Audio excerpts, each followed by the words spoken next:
Basta ang alam ko lang, buntis siya. Oo. Ang alam ko lang, magkakaanak ako. Wala pa nga akong trabaho nun eh. Pero nung pinili ko yung pag-rap, hindi ako kumikita nun. Wala rin ako halos trabaho nun eh.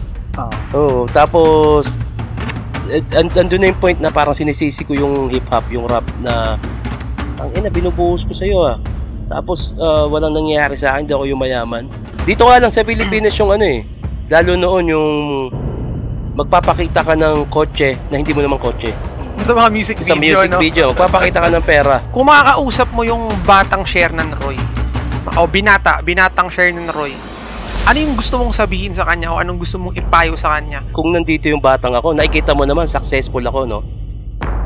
Siguro dapat dyan pa lang, huwag ka nang ma-pride. Ganun gusto kong sabihin, huwag ka masyado matampuhin. Paano ka nagsimula makapasok sa eksena? Ano yung istorya nun? Paano? Sa hip-hop? Oo, sir. Sa hip-hop at sa rap? Oo, sa hip-hop kasi way back 2001. Paano ka nakapasok ng flip top? Ano lang? Sa flip top, siya eh.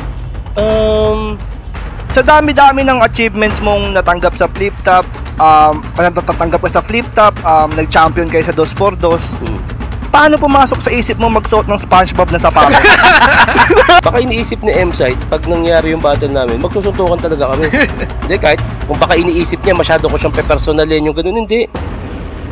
Hindi ko naman isasakripisyo yung pinagsamahan namin para sirain palalo. Sabi ni Smaglas, Shernan, baka naman. Smag, baka naman. Ako naman ang call out sa'yo. Hindi pwede kasi ikaw pipili ng kakampi ko. Parang pinili mo tadhana ako ha.